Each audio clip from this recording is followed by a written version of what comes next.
नमस्कार, मैं हूं गोविंद पंतराजू और आप देख रहे हैं द फ्री प्रेस का कार्यक्रम आपकी बात। आपकी बात में आज हम चर्चा करेंगे उत्तर प्रदेश में 25 जुलाई से शुरू होने वाली कांवड़ यात्रा के बारे में, उस यात्रा को लेकर उत्तर प्रदेश सरकार के हठवादी रवैये के बारे में, उत्तर प्रदेश सरकार के हठवादी रवैये से दुखी सुप्रीम कोर्ट की टिप्पणी के बारे में। किस तरह से इस यात्रा को सुप्रीम कोर्ट ने एक जनता के स्वास्थ्य के लिए एक तरह की खतरा, एक तरह की चुनौती इस यात्रा को माना है। इस मामले में सुप्रीम कोर्ट ने आज 2 दिन पहले सुप्रीम कोर्ट ने स्वतः संज्ञान लिया था और आज उत्तर प्रदेश सरकार ने अपना जवाब सुप्रीम कोर्ट को दिया, जिसमें ये कहा गया कि ये धार्मिक भावनाओं का सवाल है और ये सांकेतिक ढंग से हम यात्रा की अनुमति दे रहे हैं और उसमें तमाम कोविड प्रतिबंधों को लागू कराएंगे। लेकिन सुप्रीम कोर्ट इससे संतुष्ट नहीं दिखाई दिया। दूसरी तरफ जो केंद्र सरकार है उसने जो हलफनामा दिया था, उसने जो जवाब आज दिया था, उसमें भी एक तरह से उत्तर प्रदेश सरकार के विरुद्ध एक तरह से बात कही गई। उसमें कहा गया कि कोरोना को ध्यान में रखते हुए राज्य सरकारों को हरिद्वार से गंगा जल लाने के लिए कांवड़ियों को जाने की अनुमति नहीं देनी चाहिए। कांवड़ यात्रा का विरोध, उसकी अनुमति का विरोध तो केंद्र सरकार ने किया, लेकिन केंद्र सरकार ने एक तरह से एक सुझाव भी दिया कि धार्मिक भावनाओं को ध्यान में रखते हुए कुछ तय जगहों पर कांवड़ियों के लिए टैंकर से गंगा जल पहुंचाने का इंतजाम किया जाए। ये टैंकर ऐसी जगहों पर रखे जाएं जहां से कांवड़िए नजदीक के शिव मंदिर पर अपनी ले जाकर अभिषेक कर सकें और इसमें सोशल डिस्टेंसिंग, मास्क पहनने और कोविड के जितने भी दूसरे प्रतिबंध हैं उनका बहुत गंभीरता से उनको अनुपालन कराया जाए। ये सुप्रीम कोर्ट में केंद्र सरकार ने कहा। लेकिन सुप्रीम कोर्ट इन तमाम चीज़ों से शायद संतुष्ट नहीं रहा। जस्टिस RF नरीमन की अध्यक्षता वाली पीठ ने इस मामले में सुनवाई करते हुए कहा कि ये ठीक है कि ये धार्मिक भावनाओं का सवाल हो सकता है, लेकिन प्रथम दृष्टया ये हम सब की चिंता है और जीने का अधिकार सबसे बड़ा अधिकार है। दूसरे तमाम अधिकार, बाकी सारे अधिकार चाहे वो धार्मिक हों या कोई और, वो जीने के अधिकार के अधीन ही होते हैं। और ऐसे में सुप्रीम कोर्ट ने उत्तर प्रदेश सरकार से कहा है कि वो सोमवार तक इस मामले में अपना जो जवाब है, अपनी जो उत्तर है वो दे, अन्यथा सुप्रीम कोर्ट ने कहा है कि हमको खुद इस मामले में आदेश पारित करना पड़ेगा। तो एक तरह से सुप्रीम कोर्ट ने उत्तर प्रदेश सरकार को सीधे से ये जता दिया है कि उत्तर प्रदेश सरकार की जो मंशा ये कांवड़ यात्राओं को अनुमति देने की है, उस मंशा के सुप्रीम कोर्ट खिलाफ है। सुप्रीम कोर्ट में आज इस मामले में जो चर्चा हुई उसमें विस्तार से तमाम बातों का जिक्र हुआ, जिसमें ये भी माना गया कि ये जन स्वास्थ्य के लिए ये एक बहुत बड़ा खतरा है। इतने सारे लोग जब जाएंगे उनकी वजह से बहुत सारे दूसरे लोगों को समस्याएं हो सकती हैं और कोरोना की तीसरी लहर का जो खतरा है वो बहुत तेज हो सकता है, बहुत बढ़ सकता है। ये भी गौरतलब है कि इस मामले में उत्तराखंड की सरकार ने बहुत एक सकारात्मक पक्ष अपना रखा है और उन्होंने अपने यहाँ कांवड़ यात्राओं पर प्रतिबंध लगा दिया। इसके बावजूद उत्तर प्रदेश सरकार अपनी हठवादिता पर अड़ी है और ये इसको एक तरह से राजनीतिक मुद्दा बनाने की कोशिश। इस मुद्दे में हमारे साथ बातचीत करने के लिए आज मौजूद हैं वरिष्ठ पत्रकार शरद प्रधान, वरिष्ठ एडवोकेट मुरली मनोहर श्रीवास्तव और पूर्व IAS अधिकारी जो कि ईमानदारी IAS कैडर में ईमानदारी की मुहिम चलाने के लिए जाने जाते थे, विजय शंकर पांडे। आप सबका हम स्वागत करते हैं। सबसे पहले बात मैं शरद जी आपसे शुरू करना चाहता हूँ। ये जो जिस तरह से आज सुप्रीम कोर्ट ने जस्टिस RF नरीमन की जो अध्यक्षता वाली पीठ थी, उसने जिस तरह से बहुत सख्त लहजे में उत्तर प्रदेश सरकार की जो जवाब है उसको अस्वीकार किया है और ये कहा है कि आप सोमवार तक अपना निर्णय दें, नहीं तो हमको आदेश पारित करना पड़ेगा। ये कितनी बड़ी उत्तर प्रदेश सरकार के लिए इसको आप चुनौती मानते हैं? जो उसकी जिद थी, उस जिद पर कितना बड़ा एक तरह से ये जो कानून का जो डंडा है उसको कितना बड़ा मानते हैं? गोविंद, जिस तरीके से योगी आदित्यनाथ का जनरल एटीट्यूड रहता है और जिस तरह से आजकल तो बहुत ही ज्यादा, कल से जब से प्रधानमंत्री ने उनकी खूब भरपूर तारीफ करी है तो उससे और ज्यादा जोश बढ़ गया होगा। तो मुझे नहीं लगता कि इस चुनौती का कि उनके लिए इसको ये कोई वो मानेंगे, इसकी बात को मानेंगे सुप्रीम कोर्ट की। अगर सुप्रीम कोर्ट आदेश जारी कर देता है तब उनको शायद ये कहने को हो जाएगा कि भाई हम क्या करें, हमने तो अपनी तरफ से पूरा प्रयास किया था कि ये हो जाए। क्योंकि इस वक्त हिंदुत्व का एजेंडा जो उनके ऊपर हावी है, और जो कि वो प्रदेश पे जो इस आने वाले चुनाव में जिसका इस्तेमाल होना लाजमी है कि बड़े लार्ज स्केल पे वो इस्तेमाल किया जाएगा, तो योगी आदित्यनाथ शायद ये दिखाना चाहेंगे कि हम धर्म के सामने किसी चीज को नहीं मानते। और वो ये जो उनका जोर है इस बात पे कहने के लिए कि हम कोविड के प्रोटोकॉल सारे फॉलो करेंगे, लेकिन सबको मालूम है, कोई भी प्रैक्टिकल आदमी जो देख रहा है कि इस तरीके की जमावड़े को में कोविड प्रोटोकॉल्स लागू नहीं हो सकते। उत्तराखंड ने भली बात देख लिया कुंभ में किस तरह से हुआ, और पॉसिबल भी नहीं है मेरा ख्याल। तो ये मुझे लगता है कि ये कह देंगे कि हम जो है इसको ठीक है, हम लागू नहीं कर पाएंगे सुप्रीम कोर्ट का आदेश। उसके बाद सुप्रीम कोर्ट आदेश करता है तो कहेंगे हम क्या करें, मजबूत। तो उनको अपने लिए एक फेस सेविंग हो जाएगी कि हमने तो अपनी पूरी तरीके से जोर शोर से पूरा प्रयास कर लिया, लेकिन सुप्रीम कोर्ट नहीं माना। और क्योंकि अभी तक देखिए जितने मामले कोर्ट में गए, ये पहली बार ऐसा हो रहा है कि उनको सुप्रीम कोर्ट से उनके माफिक राहत नहीं मिल रही। अभी तक अधिकतर केसेस जो सुप्रीम कोर्ट गए वो हाई कोर्ट से उनके खिलाफ वर्डिक्ट हुआ, लेकिन सुप्रीम कोर्ट में किसी भी तरीके से उनको अपनी बात उन्होंने मनवा ली थी। तो शायद उनको इस बार भी उम्मीद आई हो, लेकिन जस्टिस नारिमन के बारे में जो सुना है कि बहुत सख्त आदमी है, और उनका जो एक दफे जिस तरह से उन्होंने अपना व्यू एक्सप्रेस कर दिया है, तो मुश्किल है वो चेंज होना।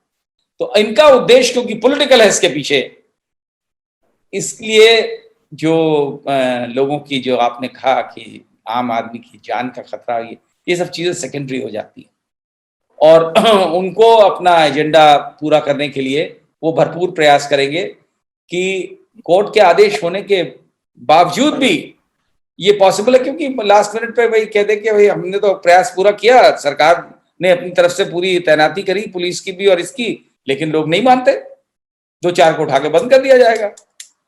तो सिलसिला मुझे लगता है वो अपनी जिद पे डटे रहेंगे। जिस तरह की परिस्थितियां हैं और जिस तरह से इस मामले में केंद्र सरकार का भी जो रवैया है, जो रुख है, आज अदालत में जिस तरह से जो उनका हलफनामा था, वो एक तरह से उत्तर प्रदेश सरकार के खिलाफ जाता दिखाई देता है। मुरली मनोहर श्रीवास्तव साहब, आप से मैं अगला सवाल करना चाहता हूं, आप अपने को अनम्यूट कर लीजिए।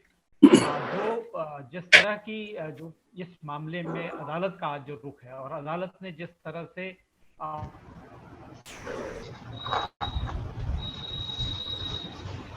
का अधिकार है वो सबसे बड़ा अधिकार है, और बाकी सारी भावनाएं, सारे दूसरे अधिकार इसी के अंतर्गत आते हैं।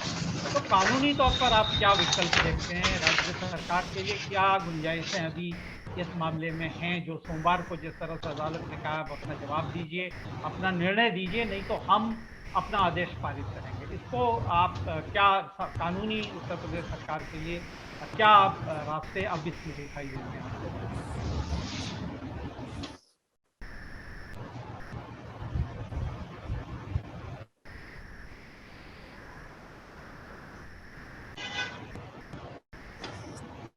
हेलो जी, आप अपनी बात जी। जहां तक माननीय उच्चतम न्यायालय का कहना है, ये हम लोग के कॉन्स्टिट्यूशन ऑफ इंडिया में एक गोल्डन ट्रायंगल कहलाता है, जो फंडामेंटल राइट्स आर्टिकल 14, 19 और 21 के लिए है। ये तीनों आर्टिकल और भी जो आपके राइट्स कॉन्स्टिट्यूशन में दिए गए हैं, उन सबसे ऊपर है। इवन कॉन्स्टिट्यूशन ऑफ इंडिया में आर्टिकल 21 को लेते हुए एक केस सुप्रीम कोर्ट ने डिसाइड किया कि सार्वजनिक स्थान पर आप धूम्रपान नहीं कर सकते हैं। Murli S Deora versus state of union of India case है, जिसमें सुप्रीम कोर्ट ने यहां तक अपने आर्टिकल 21 को इनलार्ज किया पब्लिक हेल्थ से रिलेट करके कि अगर एक आदमी सिगरेट पीता है तो उसके धुएं से दूसरे आदमी की हेल्थ को नुकसान पहुंच सकता है। अब अगर हम उस केस से और कांवड़िया यात्रा को एक कोरिलेशन लेकर के चले तो उसका उत्तर हमें बहुत हद तक खुद मिल जाएगा कि कांवड़िया यात्रा हमको करानी चाहिए कि नहीं करानी चाहिए। जहां तक राज्य सरकार का प्रश्न है कि क्या राज्य सरकार यात्रा के विषय में नियम विनियम या उपनियम बनाने के लिए अधिकार है कि नहीं, तो ये कॉन्स्टिट्यूशन ऑफ इंडिया के अनुसूची 7 के साथ अगर हम उसको अनुच्छेद 246 पढ़ें तो इसके आधार पर राज्य जो है वो किसी तीर्थ यात्रा के विषय के तहत कानून बनाने के उनके पास अधिकार है, उससे रिलेटेड ये रूल्स बना सकते हैं। अब उस रूल्स को हमको देखना पड़ेगा, उसकी बात हम बाद में करेंगे कि क्या ये टच स्टोन ऑफ आर्टिकल 21 को पे खरा उतरता है कि नहीं। रूल बनाना तो एक अलग बात हो गई, परमिशन देना तो एक अलग बात हो गई, लेकिन पब्लिक हेल्थ को ये कहीं नुकसान तो नहीं पहुंचा रहा है। वो सुप्रीम कोर्ट उस चीज को टच स्टोन पे टच करेगी, देखेगी, टेस्ट करेगी और उसके बाद निर्णय लेगी। अब धार्मिक स्वतंत्रता से संबंधित अधिकार जो है ये कॉन्स्टिट्यूशन ऑफ इंडिया में हमारे यहाँ अनुच्छेद 25 से लेकर के 28 के बीच तक है, और कांवड़िया यात्रा को भी हम इसी 25 में अगर मान के चले तो मौलिक अधिकार में अगर लेकर के हम आते हैं, जबकि हमारा स्वयं का मानना यह है कि कांवड़िया यात्रा का जो शुरुआत है इन सब चीजों से हम ये नहीं कह सकते हैं कि हमारे इसमें कि हमें राइट टू रिलीजन इसी तरह मिलना चाहिए। खैर, अगर इसमें मौलिक अधिकार की भी हम बात कर रहे हैं तो फिर हमें यह देखना पड़ेगा कि भारतीय नागरिकों का स्वास्थ्य और उनका जीवन सर्वोपरि है, का अधिकार सर्वोपरि है, और यही आर्टिकल 21 आता है। और इसी बात को कंसीडर करते हुए सुप्रीम कोर्ट ने सुओ मोटो कॉग्निजेंस लिया कि जो आप कांवड़िया यात्रा चला रहे हैं और दूसरी लहर कोरोना की निकल गई है और तीसरी लहर को हम लोग एक्सपेक्ट कर रहे हैं, तो आपने तीसरी लहर जब एक्सपेक्ट कर रहे हैं तो इसमें कांवड़िया यात्रा से जो नुकसान होगा, जो जनजीवन को क्षति होगी, उसके लिए क्या प्रोटोकॉल है। ये कह देना बड़ा आसान है कि हम लोग उसको सब कुछ फॉलो करते हुए चलाएंगे, लेकिन इस भीड़ को जैसे कुंभ में आपने देखा या मेले में है, इसके लिए क्या प्रोटोकॉल है। क्या आप हर आदमी को 6-6 फीट पे कहेंगे दूर होके चलिए, और अगर वो नहीं चलते हैं तो इसकी जिम्मेदारी किसकी होगी। अभी ये ऑक्सीजन हॉस्पिटल्स में नहीं थी, ऑक्सीजन के बिना, सप्लाई के बिना लाखों लोगों की मृत्यु हुई, और इस पे हमने स्वयं अपनी तरफ से एक सूचना के अधिकार में एप्लीकेशन लगाई, उत्तराखंड में भी और स्टेट ऑफ यूपी में भी, कि ऑक्सीजन की सप्लाई जो है डिस्ट्रिक्ट वाइज कौन सा ऑफिसर ऐसा है जिसकी रिस्पॉन्सिबिलिटी है। स्टेट ऑफ यूपी के यहां से स्वास्थ्य विभाग से हमें अभी तक कोई जवाब नहीं मिला है, हमारा 2 अप्रैल का टाइम हो रहा है, और स्टेट ऑफ उत्तराखंड ने हमें जवाब ये दिया कि ऑक्सीजन सप्लाई से रिलेटेड हमारे यहाँ कोई भी ऑफिसर रिस्पॉन्सिबल नहीं है। अब इस चीज को अगर हम कांवड़िया यात्रा से देखें, हलफनामा तो लगा दिया जाएगा और कह भी दिया जाएगा कि हम भाई सब प्रोटोकॉल फॉलो करेंगे, लेकिन अगर प्रोटोकॉल फॉलो नहीं होता है, अगर कांवड़िया यात्रा जहां से निकलती है उससे इफेक्टेड लोगों की क्षति होती है, जान जाती है, उनकी तबीयत खराब होती है, तो उसके लिए क्या कोई स्टेट गवर्नमेंट का ऑफिसर पर्टिकुलर रिस्पॉन्सिबल होगा। जब तक ये नहीं कहा जाएगा तब तक ये कहना बेमानी है कि हम सब प्रोटोकॉल फॉलो करेंगे, सब सेफ गार्ड लेंगे, सब कुछ करेंगे। ये तो एक बड़ा वेग सा सेंटेंस हो गया। हमारा मानना है कि जब तक पर्टिकुलर ऑफिसर, अगर पर्टिकुलर यात्रा जाती है और उसको इफेक्ट होते हैं लोग, या यात्रा में जाने वालों का हम सब कुछ रिकॉर्ड रखें कि इतने लाख लोग यात्रा में गए, और उसको हम पूरा रिकॉर्ड ये रखें कि 3 महीने तक उनको न तो बीमार हुए न तो उनकी डेथ हुई, तब तो बात ठीक है। अदरवाइज ये कहना एक बड़ा एक वेग सा सेंटेंस है कि हम सब कुछ प्रोटोकॉल रखेंगे, क्योंकि भीड़ के लिए बहुत प्रोटोकॉल में लेकर के चलना, सब कुछ करना, ये हमारे पर्सनल व्यू हमारा ये है कि बहुत ज्यादा आप नियम उस पर लागू नहीं कर सकते, और उसको काबू करना भी अनियंत्रित भीड़ को, और उसमें जब धर्म की भावना जुड़ी हो। बिल्कुल बिल्कुल जो बात आपने कही है, अगर धर्म की भावना न जुड़ी हो किसी के साथ, कोई धरना हो, प्रदर्शन हो, तो आप उसके ऊपर आंसू गैस कर सकते हैं, वाटर कैनन का यूज कर सकते हैं। लेकिन अगर धर्म से जुड़ी हुई यात्रा है और उसमें कुछ अनियंत्रितता होती है, तो हम किस हद कहां जाकर के उसको रोकेंगे? तो बेहतर यह है कि उसको बिल्कुल बिल्कुल सही बात आपने कही है। और जिस तरह से आज सुप्रीम कोर्ट में भी उत्तर प्रदेश सरकार ने जो जवाब दिया, उस जवाब के बाद अदालत का रुख था वो यही था कि लोगों के जीवन का मूल्य सबसे ज़्यादा है, लोगों के जीने का अधिकार सबसे बड़ा सवाल है। और सबसे ज्यादा यात्रा में जो समस्या है वो ये है कि आप अगर एक यात्रा एक इलाके से गुजरती है और उसका जो उसमें कोई व्यक्ति कोरोना प्रभावित होता है और उसकी वजह से किसी इलाके में कोरोना का असर होता है, तो वो तत्काल तो होगा नहीं, वो उसमें वक्त लगेगा। और इतनी बड़ी मॉनिटरिंग, जैसे कि आपने ऑक्सीजन के बारे में खुद बताया, राज्य सरकार का अभी तक जवाब नहीं आया है, तो निश्चित तौर पर ये बहुत चिंताजनक स्थिति है। पांडे जी, मैं आपसे थोड़ा समझना चाहता हूँ इसका व्यवहारिक पहलू। उत्तर प्रदेश सरकार जिस तरह से अभी तक, यानी कि आज की तारीख में भी उत्तर प्रदेश सरकार ने सुप्रीम कोर्ट के सामने अपनी जिद पर अड़े रहने वाला रवैया दिखाया है। आज का जो हलफनामा है उसका, वो हलफनामा भी जो केंद्र की भावना है और जो सुप्रीम कोर्ट की भावना है, उन दोनों से बिल्कुल अलग है। उसमें आज भी इस बात पर जोर दिया गया कि ये एक धार्मिक परंपरा है और इस वजह से इसका पालन होना चाहिए, इस तरह की बातें। आप क्या मानते हैं व्यवहारिक तौर पर इस तरह की यात्राएं कितना बड़ा कानून व्यवस्था के लिए सवाल पैदा कर सकती हैं? और क्योंकि इस वक्त कानून व्यवस्था के साथ साथ स्वास्थ्य का मामला भी जुड़ा है, तो ये कितना बड़ा एक तरह का खतरा आपको दिखाई देता है? गोविंद जी, देखिए, हम लोग ऐसे हास्यास्पद स्थिति में हम लोग की सरकारें पहुंच गई हैं कि इसके बारे में क्या कहा जाए। जो चीज सामान्य व्यक्ति को दिख रही है, आपको दिख रही है, हमें दिख रही है, वो इनको कैसे नहीं दिखती? जो सुप्रीम कोर्ट को दिख रही, उन्हें कैसे नहीं दिखती? देखिए गोविंद जी, मैं शरद प्रधान जी की इस बात से बिल्कुल सहमत हूँ। ये शुद्ध राजनीति है। चूंकि एक पार्टी के पास हिंदुत्व के अलावा ज्यादा कुछ बचा नहीं है, तो वो अपने हर एक्शन से ये दिखाना, प्रदर्शित करने इनकी मजबूरी है कि देखो, हम तो किसी भी हद तक जाकर आपके लिए करना चाह रहे हैं। लेकिन इसके साथ साथ इनको अच्छी तरह पता है कि ये बड़ा गड़बड़ हो जाएगा, इसलिए न्यायालय का सहारा लेना उनकी आज मजबूरी है। आपको याद होगा, कृषि कानून अभी बड़ी नई सी बात है, 6-7 महीने पुरानी बात है। जब सरकार के गले में हड्डी फंसी तो क्या हुआ? सुप्रीम कोर्ट ने उसे स्टे कर दिया। सरकार की भी बल्ले बल्ले, किसानों की भी वो हो गई कि कानून लागू नहीं हुआ। दुखद ये स्थिति है कि ये जो हम लोगों ने जो ट्रेंड बनाया है कि अपनी राजनीतिक रोटी न्यायालयों पे सेकने लगे हैं, इसने देश का बंटा था कर दिया। अब देखिए, अब आप इसको ब्रॉडर पर्सपेक्टिव में देखिए, क्या ये सुप्रीम कोर्ट का काम है लोगों के बारे में ये देखना कि मेला हो या ना हो? क्या आपको नहीं दिख रहा सत्ता में बैठे?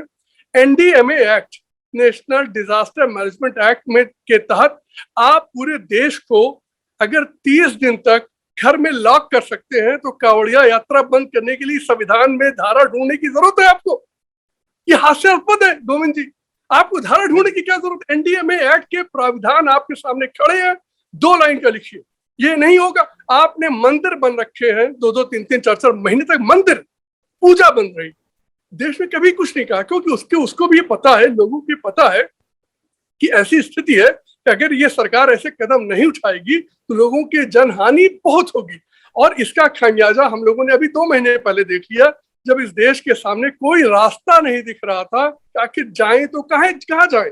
ऑक्सीजन खत्म, दवा खत्म, बेड खत्म, मॉर्चरी में, क्रेमेटोरियम में जगह खत्म, लोगों को नदियों के तल में, तलहटी में गाड़ने पड़े।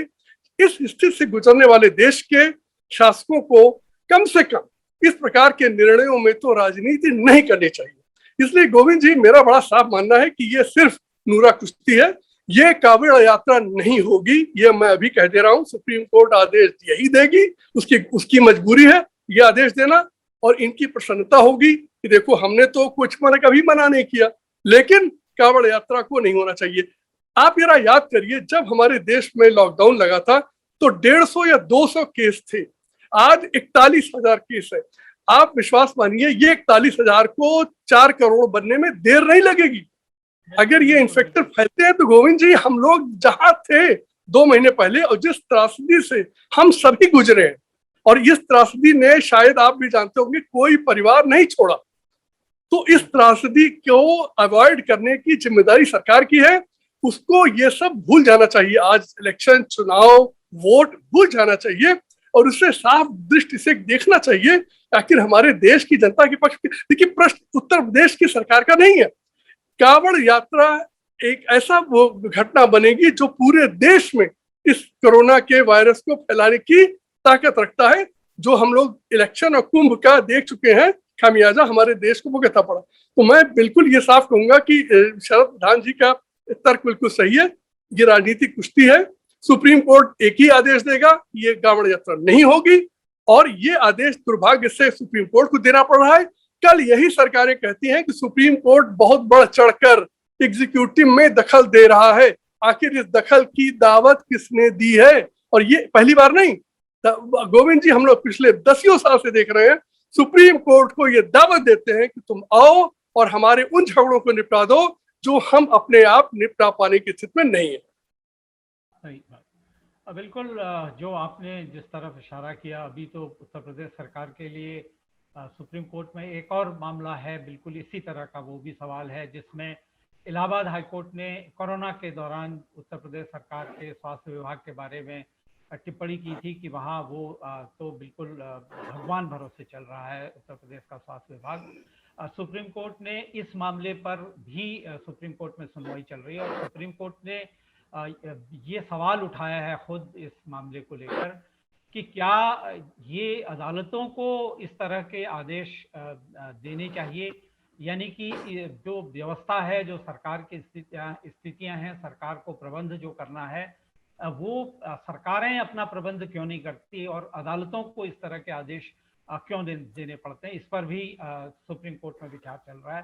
तो ये बात बिल्कुल सही है कि राज्य सरकार अपनी नाकामी छिपाने के लिए और अपना जो पॉलिटिकल गेम है वो सही अपनी दिशा में वो चलता रहे, इसके लिए इस तरह की परिस्थितियों को पैदा करती है ताकि मामला अदालत में जाए और फिर अदालत के आदेश के बाद उनको ये कहने का मौका मिल जाए हम तो ऐसा चाहते थे और ऐसा अदालत ने कर दिया, इसलिए हम क्या करें। लेकिन ये बहुत दुर्भाग्यपूर्ण है शरद जी।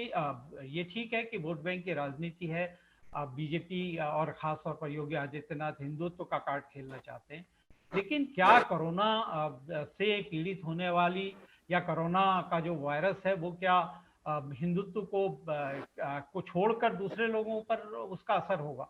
अगर ये कोविड जो कांवड़ियों की जो यात्रा है, ये यात्रा ऐसी रही, अनियंत्रित रही जैसा राज्य सरकार चाहती है, तो क्या एक बड़ी बीमारी को, एक तीसरी लहर को बहुत जल्दी लाने के लिए ये वजह नहीं बनेगी? और क्या उसकी वजह से उसके शिकार होने वालों में बीजेपी के जो हिंदुत्ववादी वोटर हैं, क्या वो नहीं होंगे?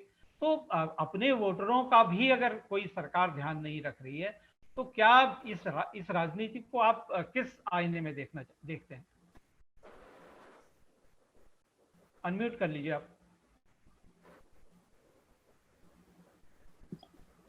देखिए गोविंद, जब एक दिमाग में बैठ जाता है कि हम सर्वे सर्वा हैं, हम जो चाहें वो कर सकते हैं, तो आदमी के दिमाग में, और स्पेशली जब आप पावर की पोजीशन में बैठे हो, तो उसे लगता है कि कुछ भी मुमकिन है, हमारे लिए कुछ भी नामुमकिन नहीं है। और यही स्थिति इनकी हो चुकी है। और अभी जो कल हुआ है, देखिए इसका बड़ा सिग्निफिकेंस है। जो प्रधानमंत्री ने इनकी जो इतनी तारीफ कर दी है, सारी दुनिया को मालूम है कि किस तरह से कोविड-2 जो है सेकेंड वेव में कितनी दुर्दशा हुई है लोगों की। अभी विजय शंकर पांडे जी ने बताया कि लाशें किस तरह लोगों को नदी के किनारे दफनानी पड़ी, बहानी पड़ी, क्योंकि उनके पास जलाने के साधन नहीं थे, जगह नहीं थी, या ये स्थिति बन चुकी थी। क्रेमेटोरियम्स में जगह नहीं, जो शमशान घाट थे वहां ऐसा हो रहा था जैसे जंगल की आग लग गई है, रात के टाइम ऐसा दिखता था। जो दफनाने वाले कब्रिस्तान है, वहां पे जो कब्र खोदने वाले हैं वो उन्होंने हथियार धर दिए कि भाई हम नहीं खोद सकते, कितनी कब्रें खोदें एक दिन में। तो ये ऐसी स्थिति हो जाने के बाद भी अगर ये कहा जाता है प्रशंसा में कि साहब इन्होंने जो काम किया वो अभूतपूर्व है, अनपैरेलल्ड है, तो आदमी को लगता है जो बैठा है कुर्सी पे, जैसे योगी आदित्यनाथ को, कि अरे ये तो हमने तो इसका मतलब उसमें विजय पा ली। ये कहना कि हमने सेकेंड वेव को ओवरकम कर लिया या उस पर विजय पा ली, ये सोचना भी जो है, आप सोचिए कितना कितना जो हकीकत से कितना परे है, लेकिन कहा जा रहा है। तो आज की डेट में उनके लिए वो जरूरी नहीं, वो ये दिखाना चाहते हैं जब हम सेकेंड वेव को पार कर सकते हैं तो हम तीसरी वेव क्या कर लेगी हमारा। जब आदमी एक इस तरीके की स्थिति में आ जाता है, उसको लगता है मेरे लिए कुछ भी मुमकिन है, तो उनके लिए उनको लगता है ठीक है भाई, जो मरे होंगे लोग, लेकिन कागज के सबको मालूम है कि खाते में जो हमारे उत्तर प्रदेश में जो कोविड की मृत्यु हुई है वो बहुत कम है। वो तो किसी से प्रूव हो गया था, सबको मालूम है कि सरकारी आंकड़े जो रोज शाम को जारी किए जाते थे सरकार द्वारा लखनऊ में, उनमें और जो शमशान घाट की फिगर्स होती थी उसमें जमीन आसमान का फर्क होता था। मतलब ये कोई आरोप की बात नहीं है कि किसी ने आरोप लगा दिया कि साहब नहीं साहब मरे तो थे 500 लेकिन आपने बोला 100। ये प्रूवन है उन्हीं के रिकॉर्ड से, शमशान घाटों के म्युनिसिपल रिकॉर्ड से प्रूव हो चुका था, हमने स्वयं मॉनिटरिंग करी है 1 महीने तक। जिस तरह की परिस्थितियां हैं, एक तरफ केंद्र सरकार ने कह दिया है कि वो इस मामले में जिस तरह की जो इजाजत है वो नहीं दी जानी चाहिए कांवड़ियों को हरिद्वार तक जाने की, और दूसरी तरफ कुछ राज्यों ने, जिसमें उत्तराखंड भी शामिल है, उत्तराखंड में भी अपने यहाँ यात्रा पर प्रतिबंध लगा दिया है, और उड़ीसा में भी इस तरह की यात्राओं पर प्रतिबंध लग गया। लेकिन उत्तर प्रदेश की सरकार अभी भी, आज भी अदालत में जो उत्तर प्रदेश सरकार का रवैया था, जो उनका जो जब हलफनामा था, उसमें भी सांकेतिक ढंग से यात्रा की अनुमति की बात कही गई थी। तो जो इस तरह की यात्राएं हैं, क्या आपको पांडे जी ये लगता है कि ऐसी परिस्थितियों में, ऐसे दौर में जब एक तरफ हमने अभी इतनी भयावह कोरोना की एक लहर को झेला है और तीसरी लहर की आशंका बिल्कुल एक तरह से वो दस्तक दे चुकी है, ऐसे में इस तरह की अनुमति देना और उसमें ये कहना कि हम प्रतिबंधों को लागू कराएंगे, क्या ये व्यवहारिक तौर पर आपको संभव दिखता है? गोविंद जी, मुझे अनुभव है कांवड़ यात्रा के बीच से करीब 200 किलोमीटर चलने का, और मैं आपको बता दूं कि अगर किसी ने ये देखा हो जैसा मैंने देखा तो ये बात असंभव है, और जो भी क्लेम राज्य सरकार अगर कर रही है तो मैं यही कहूँगा वो बेमानी है, उसमें असंभव है, क्योंकि इतनी बड़ी भीड़ जो जाती है उसमें तिल रखने की जगह नहीं रहती। और उसमें आप ये कहें कि हम कोविड अप्रोप्रिएट बिहेवियर लोगों से बनवा लेंगे, ये बिल्कुल बेमानी है। देखिए गोविंद जी, इसका एक दूसरा पहलू ये भी है कि आप इतनी बड़ी भीड़ को, इतनी बड़ी हमारा जो युवा शक्ति है उसमें करोड़ों लोग जाते हों मिलाकर, 20 दिन में यात्रा में आने के करें तो मेरा अंदाजा करोड़ों लोग जाते हों, और सोचिए उनका 20 से 22-25 दिन उनका वेस्ट जाता है। देखिए मैं बहुत धार्मिक व्यक्ति हूँ और मेरी धर्म में और लोगों से कम आस्था नहीं है, लेकिन मैं ये जानता हूँ कि हमारा धर्म जो है बड़ा कर्म प्रधान है। वो सिर्फ धार्मिक जो अनुष्ठानों और यही नहीं है।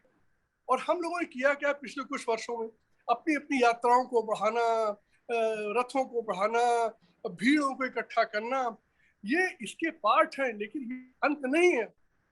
इसलिए सरकारों को सोचना चाहिए कि चलिए ये धर्म के एक अंग है, लेकिन इतना भी ना कर दें कि बाकी कुछ बचे ना। दूसरा, जैसा आपने कहा, इस स्थिति में जबकि आप 41,000 केस हमारे देश में हो रहे हैं, कोरोना के इन्फेक्शन हो रहे हैं, गोविंद जी विश्वास मानिए ये कुछ दिनों में ये 4 लाख पहुंच जाएंगे अगर हम लोगों ने ध्यान दिया और इस तरह से फैलने की अनुमति दे दी। देखिए ये सिर्फ उत्तर प्रदेश का प्रश्न नहीं है।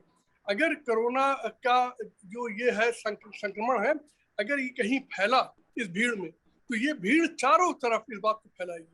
देखिए कोई किसी को डराने के से उद्देश्य से हम लोग बात नहीं कर रहे हैं, ये रियलिटी है। और रियलिटी को जैसा आपने कहा अभी 2 महीने पहले हम लोगों ने इसको देख लिया, किसने हमारे साथ क्या किया, हमारे परिवारों के साथ क्या किया।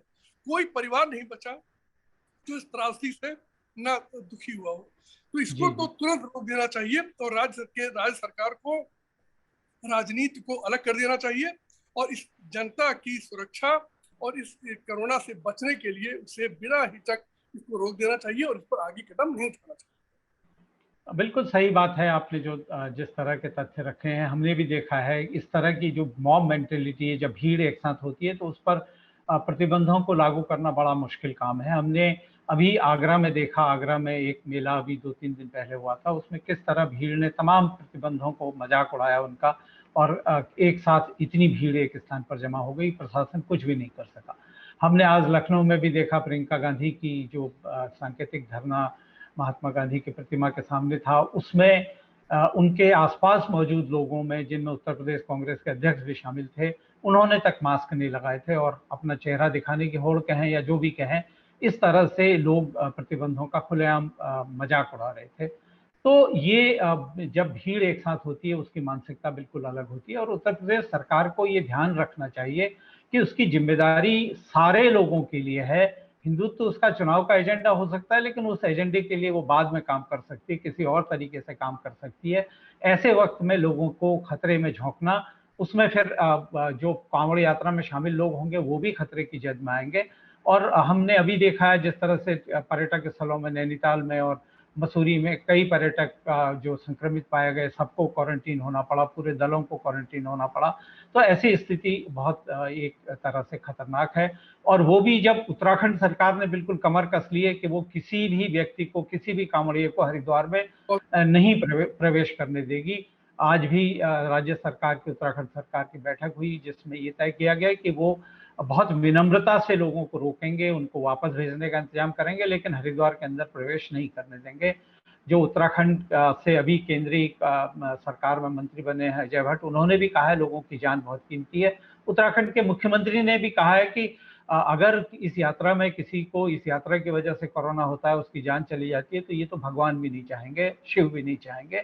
निसंदेह उत्तर प्रदेश की सरकार और खासतौर पर मुख्यमंत्री योगी आदित्यनाथ को इस समय जनता के हित को प्राथमिकता देनी चाहिए। अपने राजनीतिक हितों को साधने का मौका उन्हें आगे भी मिलेगा, मिलता रहेगा, अभी उनके पास बहुत सारा वक्त है, लेकिन कम से कम उत्तर प्रदेश को किसी खतरे में झोंकना मुझे लगता है किसी भी लिहाज से उचित नहीं होगा। और हम ये उम्मीद करते हैं कि सुप्रीम कोर्ट से जो भी सोमवार को फैसला आएगा वो जनता के हित में आएगा, और संभवतः उत्तर प्रदेश सरकार भी वहां अपना जो जवाब देगी वो उत्तर प्रदेश की जनता के हित में होगा। इसी कामना के साथ, इसी उम्मीद के साथ हम आज आपकी बात को यहीं पर समाप्त करते हैं।